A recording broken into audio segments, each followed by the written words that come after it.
인생을 뒤집은 100만 볼트 전류라는 제목으로 하나님 말씀 전하겠는데요. 이번 주부터 12주 동안 우리 나를 따르라는 제목에 맞춰서 인물별 예수님의 제자들 한 인물 한 인물을 살피면서 예수님을 만난 인생이 어떻게 변화되었는지를 나누는 시간을 가지도록 하겠습니다. 오늘은 먼저 베드로 편을 나누도록 하겠습니다. 밤샘 조업을 마치고 빈배로 돌아와서 그물을 손질하고 있는 베드로와 동업자들에게 예수님이 명령하십니다. 깊은 곳으로 가서 그물을 던져보아라. 그래서 이제 그곳에 순종하는 장면입니다. 우리 1절에서 2절 같이 읽으실게요. 시작. 예수께서 하나님 말씀을 들으려는 사람들에게 둘러싸여 게네사렛 호숫가에서 계셨습니다. 예수께서 보시니 배 두 척이 호숫가에 되어 있고 어부들은 배에서 내려 그물을 싣고 있었습니다. 이 게네사렛 호수라고 기록이 되어 있는데 디베랴 바닷가 그리고 디베랴 호수 이렇게도 표현하기도 하고요. 여러분이 잘 아시는 대로 갈릴리 바다, 갈릴리 호수가 바로 이 게네사렛 호수라는 곳하고 동일한 이름입니다.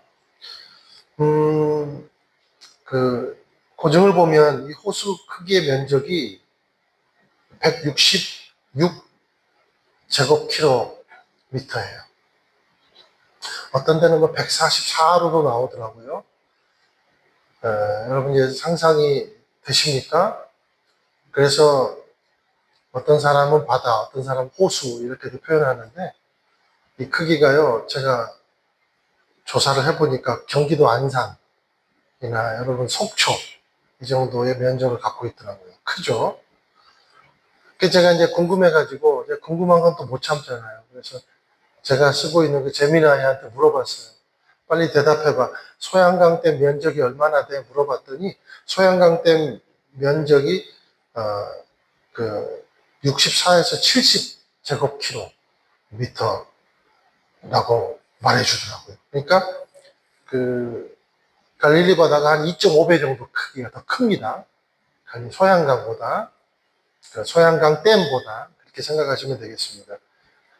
그런데 이런 갈릴리의 그 바다에 어종이 200개가 넘는데요. 200여 개의 어종이 살고 있대요. 그래서 또 제가 또 궁금한 건 못 참잖아요. 그래서 또 물어봤어요. 소양강 댐의 서식 어종이 몇 종류나 돼? 이렇게 물어봤더니 붕어, 잉어, 빙어, 메기, 빠가사리 이렇게 해가지고 한 40에서 50여 종이 된다고 합니다. 갈릴리 바다에는 몇 종이 더 살아요? 한 150여 종이 더 많이 살죠. 제가 생각하기를 역시 환경이 좋은 때였구나. 환경이 참 좋은 곳에 그때 살아야 되겠구나. 그런 생각도 가지게 되었습니다. 그런데 제가 여기서 이제 말씀드리고 싶은 게 여기 이제 결론이 그물이 찢어질 정도로 고기가 많이 잡혔잖아요. 이 정보에 의하면 이해가 돼요. 고기가 엄청나게 많이 살았던 곳이니까. 그런데 이제 아이러니하게도 하나 또 덧붙이자면 이 베드로가 나간 그 밤샘 조업의 그 타이밍 그리고 바다의 환경 여러 가지 또 어부들의 그 숙련도 이런 것들을 봐서 실패하기 어려운 상황이라는 겁니다. 이 상황이. 그리고 실패하기 어려운 환경이라는 겁니다. 그런데 실패를 한 거예요. 참 이게 아이러니하죠. 그런데 또 절묘하게 갈릴리 바닷가에 많은 사람들이 예수님을 오늘 1절에 보니까 만나기 위해서 모여들었다라는 것이죠. 그래서 이렇게 수많은 사람들이 모여드니까 이 예수님께서 하나님 말씀을, 하나님의 나라를 선포하시기 위해서 음향 효과를 고려를 하신 겁니다. 그래서 배에서 이제 언덕 쪽을 보고 이렇게 선포를 해야 훨씬 더 많은 사람들에게 들리는 효과가 있다고 판단하신 것 같아요. 그래서 예수님이 이제 보니까, 배가 두 척이 보이는 겁니다. 그런데 그 배가 베드로와 야고보와 요한, 그리고 동업자들이 밤샘 조업을 마치고 돌아온 그물을 이렇게 씻고 있는 그런 배였다는 거죠. 3절 한번 읽으실게요. 시작. 예수께서는 그들 중 시몬의 배에 올라타 그에게 배를 무태서 조금 떼어 놓으라고 말씀하셨습니다. 그러고는 배 위에 앉아 사람들을 가르치셨습니다. 여기 보니까 3절에 시몬의 배에 올라타 표현되어 있어요. 시몬 베드로의 인생이 역전되는 그런 시작점이라고 볼 수가 있겠습니다. 왜냐하면 예수님께서 설교를 하시기 위해서 어디에 올라탔습니까, 지금? 베드로의 소유인 배에 올라탔기 때문이죠. 그리고 예수님은 베드로에게 배를 무태서 조금 떼어놓으라, 이렇게 이제 말씀을 하십니다. 이게 이제 어부 베드로와 목수 예수님의 첫 만남인 겁니다.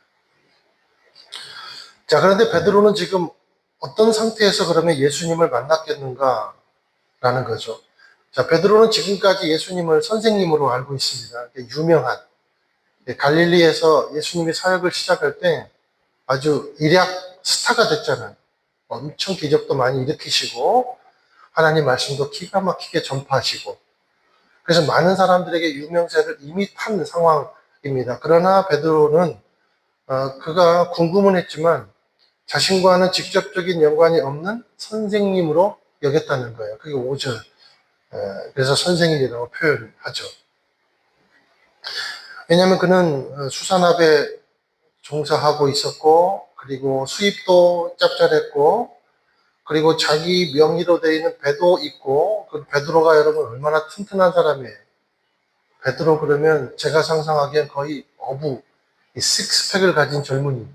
그렇게도 상상을 해봐요. 얼마나 건강했겠습니까?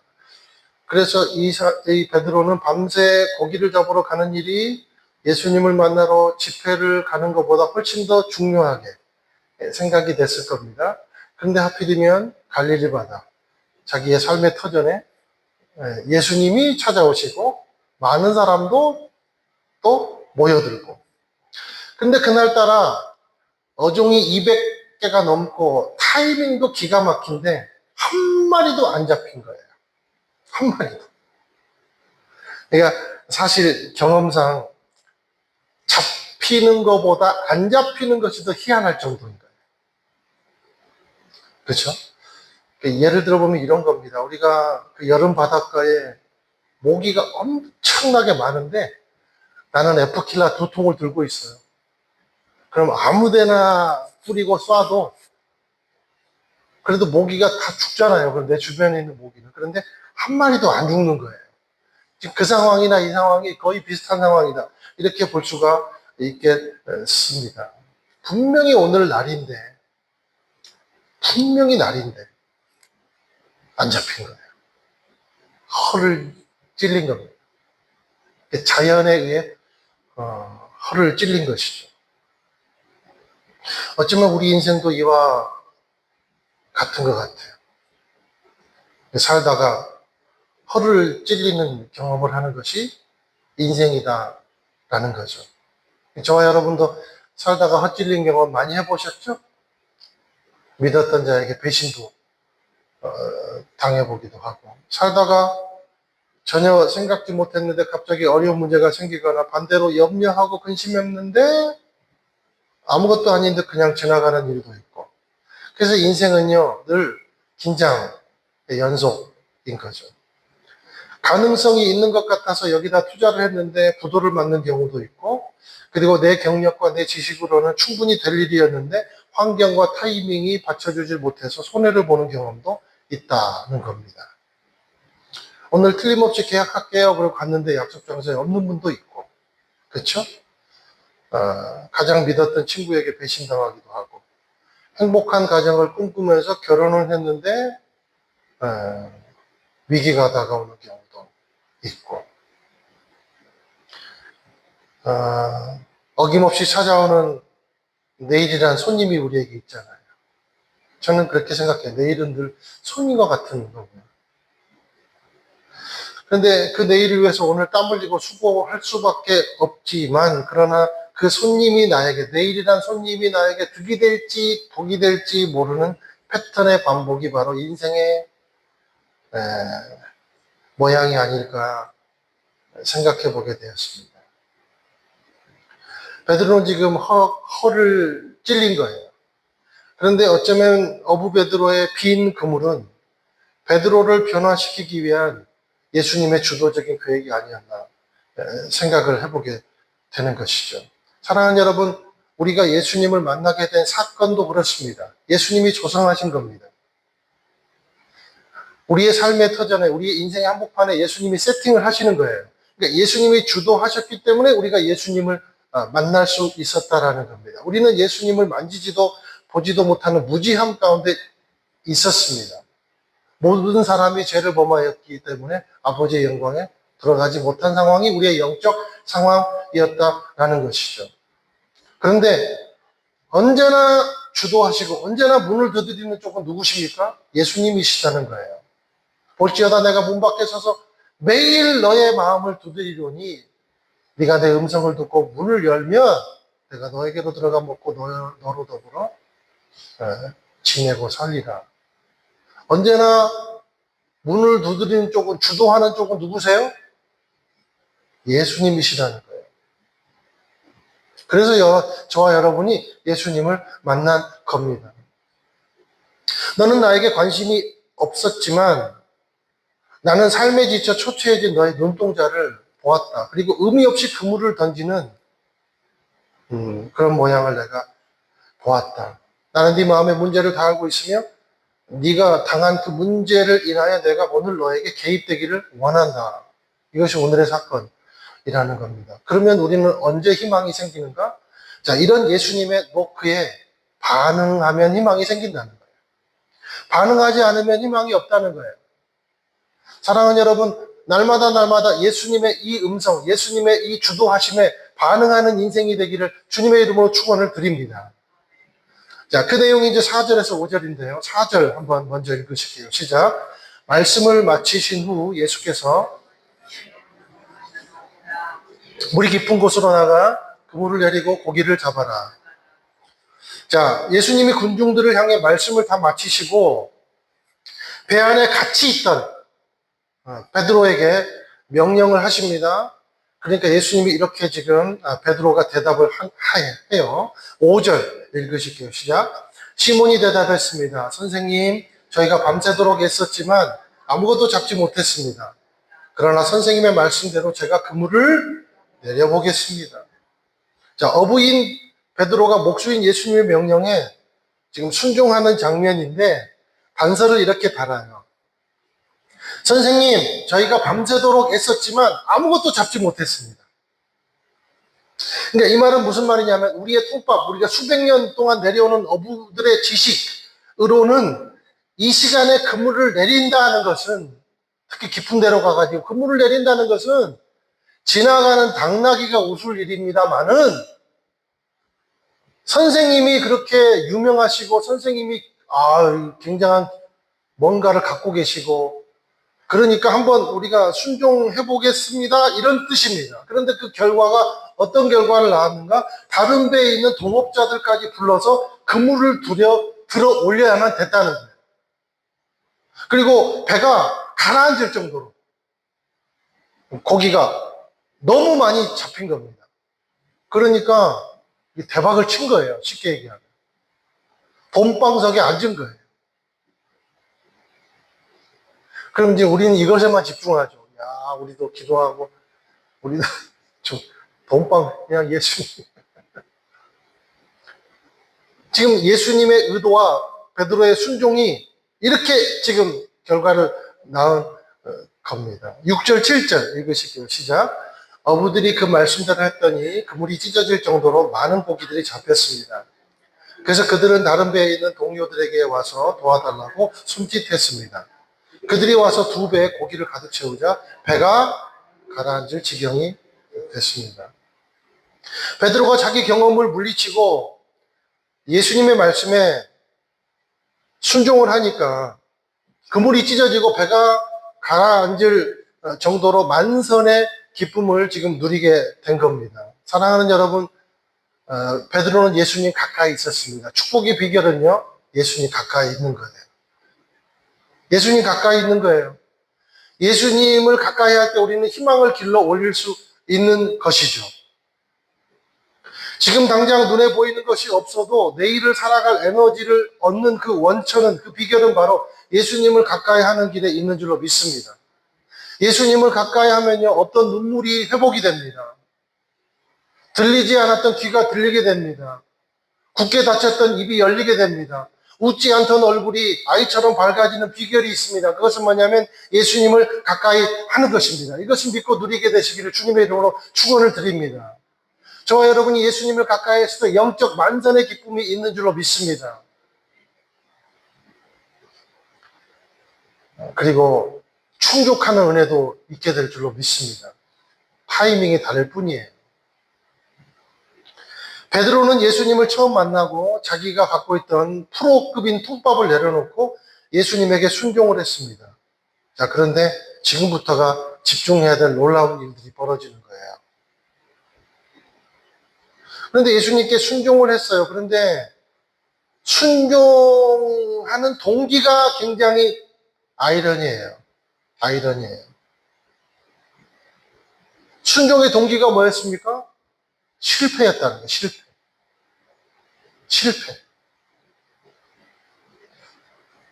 자기가 갖고 있던 자부심이 무너졌기 때문에 순종했어요. 힘이 풀렸기 때문에 순종할 수 있었어요.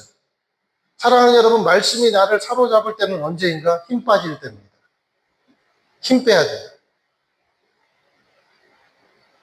지금 여러분이 어떤 생각으로 힘이 가득 들어가 있어요? 말씀 안 들어갑니다. 힘 빼세요. 실패했을 때예요. 경험 때문에 허가 찔렸을 때예요. 한마디로 약해졌을 때예요. 그러니까 하나님의 말씀이 들릴 때는 어린아이처럼 약하거나 아니면 어른이 힘이 빠질 때 말씀이 들립니다. 자기 것, 자기 전통, 자기 헌신, 자기 확신, 자기 노하우, 자기가 그토록 세웠던 어떤 이념, 이런 거 살아보니까 예수님 만나고 나니까, 아니 우리가 인생의 경험에서 허를 찔러보면 이거 한순간에 순식간에 날아갈 수 있는 종류의 것이구나. 절대자의 콧김 앞에 한낱 촛불에 불과하고, 여러분이 갖고 있는 모든 것 있잖아요. 절대자의 콧김 앞에 촛불에 불과해요. 그것이 깨달아질 때 말씀이 들리는 거예요. 기름 부으심이 임하는 거예요. 여러분은 모르시겠지만 제가 계란 후라이 하나만큼은 하나도 안 타고 잘 구울 수 있어요. 제가 이제 요리는 진짜 못해요. 근데 밥 짓는 거, 그리고 계란 후라이 하는 거, 라면, 요 세 개는 뭐 아주 잘합니다. 그리고 설거지. 저는 이제 하루에 계란을 꼭 2개씩은 후라이를 해 먹거든요. 저한테는 후라이팬이 아주 너무 귀한 제품이에요. 근데 제가 후라이를 해 먹으면서 깨달은 게 있어요. 그 후라이팬을 오래 쓰다 보면 이렇게 볼록 올라오잖아요, 가운데가. 그죠? 여러분 그런 경험 안 해보셨어요? 아니, 이거 나만 해본 경험입니까? 다 경험해봤잖아요. 그런데 여기 이 볼록 올라온 부분에다가 아무리 식용유를 갖다 부어도요, 낭비만 될 뿐이에요. 뭐 튀김할 것도 아니고. 기름은 어느 쪽으로 흐릅니까? 결국 가운데다 갖다가 들이부어도 낮은 쪽으로 가요. 그래서 이 볼록 올라온 부분에다가 기름을 두르는 일은요, 이게 어려운 게 아닙니다. 많이 부어야 돼요. 그러다 보면 튀김 돼요, 튀김. 그래서 저는 노하우가 생겼는데, 어떤 노하우가 생겼냐면, 아예 그 후라이팬을 불을 사이드 쪽으로 다 몰아넣고, 사이드에다 기름 붓고, 거기다가 계란을 부쳐 먹어요. 2개씩. 놀라운 노하우죠? 제가 가르쳐 드린 거예요. 제가 이렇게 항상 이제 이렇게 음식을 먹으면서 묵상해 봤어요. 그렇구나. 기름도 낮아야 지나가는구나. 둔덕에는 물이 스며들 수도 없고, 온전히 물을 받아먹는 쪽은 패인 부분이구나. 낮아진 부분이구나. 그러므로 삶의 골짜기야말로 은혜가 닿을 수 있는 최적의 요충지가 될 수 있겠구나 생각을 해 보았습니다. 여러분 삶에서 골짜기를 만났습니까? 인생은 통과 의례 같은 골짜기가 있어요. 그런데 이것을 다른 말로 하면 인생은 은혜를 받아 누릴 수 있는 기회가 늘 존재한다는 겁니다. 이렇게 바꿔야 돼요, 우리의 인식은.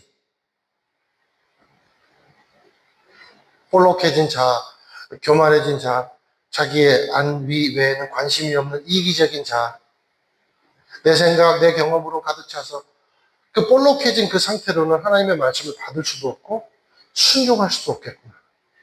기름 부으심은 겸손한 자에게 임하는구나. 그래서 예수님이 겸손하게 낮아지심으로 말미암아 성령의 기름 부으심을 받고 그도 어디로 가요? 낮은 사람으로 낮은 사람이 있는 곳으로 가요. 그리고 그들에게 기름을 부어주세요. 저와 여러분이 하나님의 기름 부으심을 받을 만한 겸손한 사람이 되시기를 주님의 이름으로 축원드립니다. 그리고 또 한 가지, 골짜기를 부끄러워하지 마세요. 인생의 골짜기를 절대 부끄러워하지 마세요. 거기에 기름 부으심이 부어지고 보혈의 은혜가 닿으면 마치 모세의 마른 지팡이가 하나님의 놀라운 기적의 막대기가 되듯이 평생 마시고도 남을 만한 해가를 맛보는 인생, 사람을 건지는 생명력 넘치는 인생이 저와 여러분의 인생이 될 줄로 믿습니다. 8절, 9절 읽겠습니다. 시작. 시몬 베드로가 이 광경을 보고 예수의 무릎 앞에 엎드려 저는 죄인입니다. 베드로와 그 모든 동료들은 자기들이 잡은 고기를 보고 놀랐던 겁니다. 참 희한하죠. 여러분, 낚시꾼의 최고의 꿈이 뭡니까? 월척입니다. 어부들의 최고의 꿈이 뭡니까? 만선입니다. 그 기쁨을 무엇으로 표현할 수 있겠습니까? 그런데 오늘 베드로의 반응이요, 너무나도 신기해요.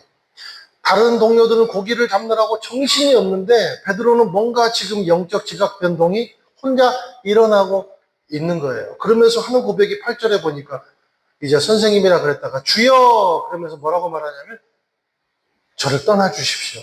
저는 주님을 감당하지 못하겠습니다.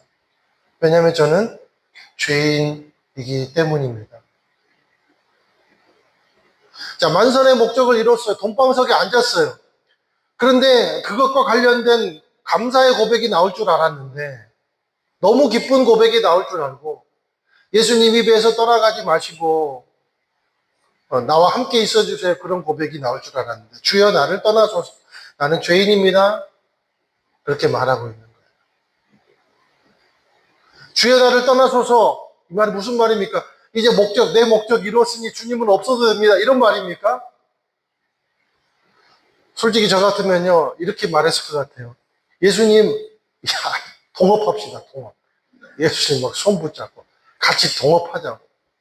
배와 장비는 얼마든지 내가 대드릴 테니까, 예수님은 여기서 그냥 물머리에, 뱃머리에 앉아가지고 편안하게 제가 맨날 치킨 배달시켜 드릴 테니까, 물길만 알려주세요. 우리가 이스라엘의 수산업계를 제패하고 예수님이랑 같이 로마로 진출해 버립시다. 막 그런 야망을 꿈꾸면서 예수님과 막 계약서 들이밀었을 거예요. 그런데 여기 5절에 베드로는 예수님을 선생님이라 불렀는데 8절은 주님이라고 부르고 있습니다. 왜 그랬을까요? 베드로가 자신의 실체를 발견한 거예요. 그리고 동시에 예수님이 어떤 분이신지를 지금 발견을 한 겁니다. 만선의 물고기가 해결해 줄 수 없는, 이 돈방석이 해결해 줄 수 없는 자신의 실체를 만난 거예요. 그러니까 영적 목마름을 발견하고 그것을 이 목마름, 이 자신의 실체와 영적 목마름이 함께 막 섞여오니까 이제 이것을 감당할 수가 없는 겁니다. 그래서 수치스러운 거예요. 수치스러운 거예요. 자, 그물이 찢어지는 듯한데 이상하게 자신의 마음도 찢어지는 겁니다. 과거에는 죄라고 생각하지 않았던 것들이 죄로 여겨지고 그냥 선생인 줄 알았던 그 예수님이 거룩하고 위대하신 메시아 주님으로 보이기 시작하니까 감당이 안 되는 거예요. 흔들리는 겁니다.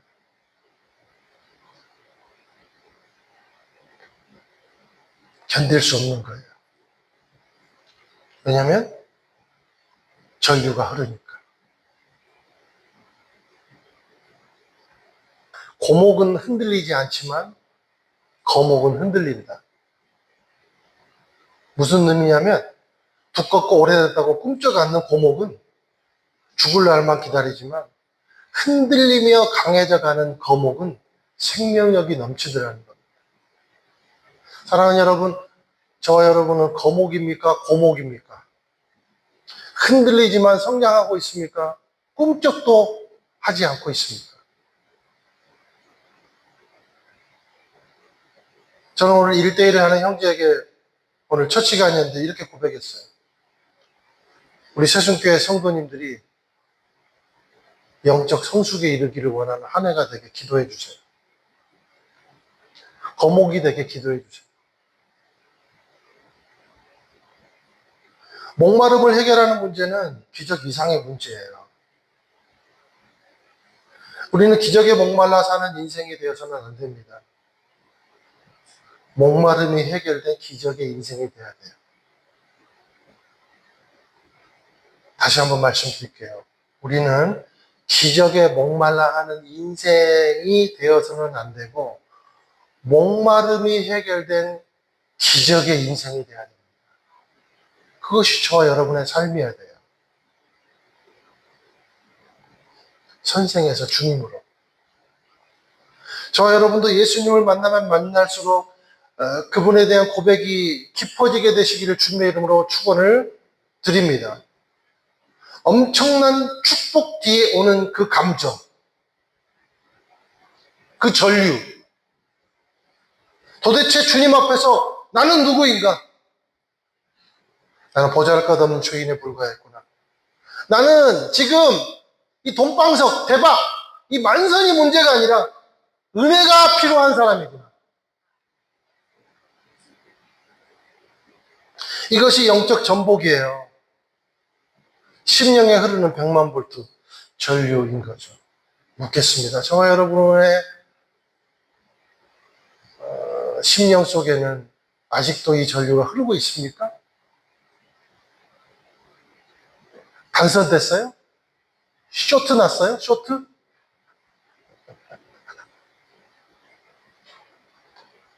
예수님을 만나면 새로운 공급이 이루어집니다. 이것이 새로운 삶의 차원이 열리게 된다는 거예요. 맨날 핸드폰 충전하는 5볼트의 삶이 아니라 내 자체가 발전소가 되는 거죠. 그것이 하나님께서 아브라함에게 선포했던 거잖아요.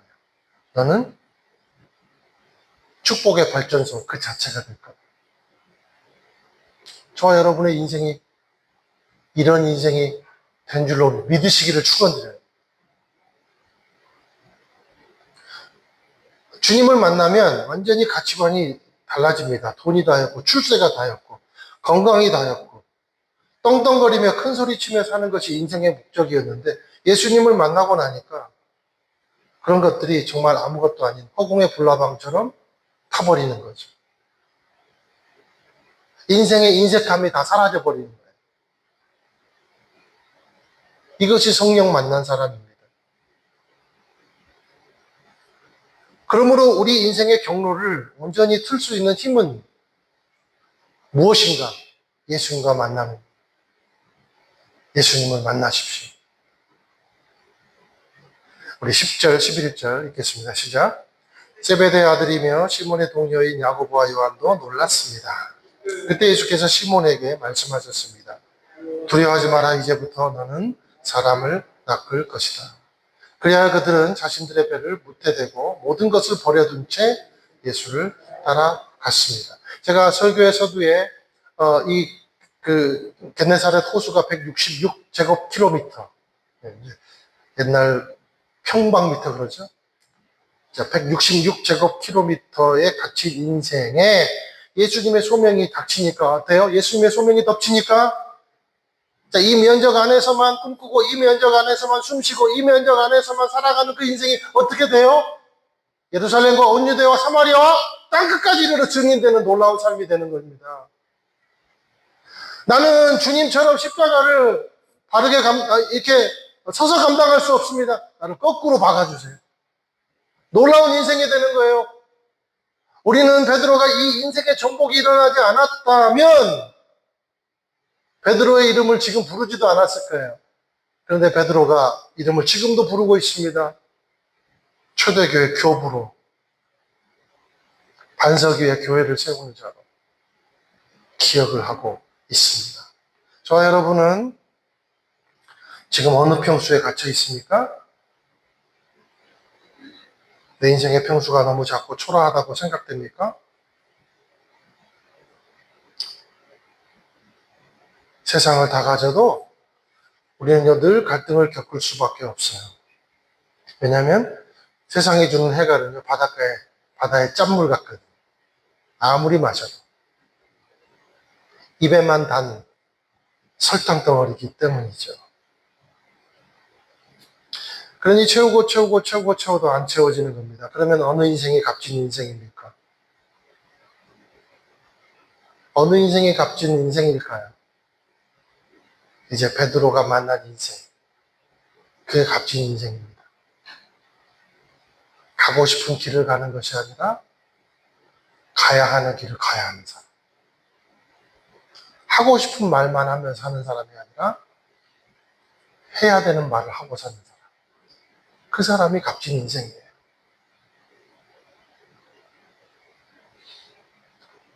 사랑하는 여러분, 저와 여러분이 예수님 만나고 이런 인생 되기를 축원드립니다. 발걸음을 다시 세우십시오. 아무 말이나 내뱉었다면 이제 진짜 주님이 원하시는 말을 하세요. 인생은요, 가격이 아니라 가치예요. 여러분 목숨값을 가격으로 매길 수 있습니까? 그래서 가치인 거예요, 인생.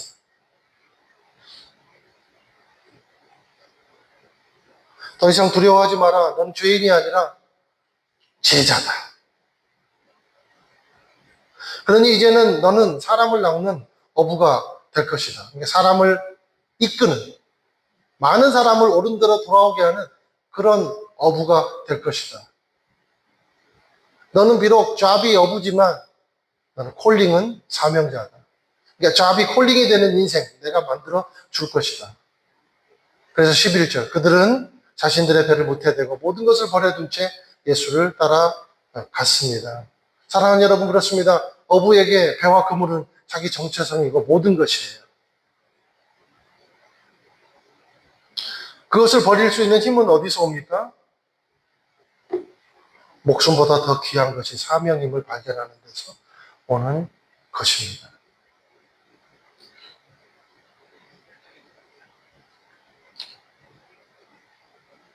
사명을 위해서 생명을 사용하는 사람이 있고 생명을 위해서 사명을 버리는 인생이 있어요. 저와 여러분은 어떤 전류가 흐르고 있습니까? 저와 여러분은 올해 어떤 인생으로 피어나기를 소망하십니까?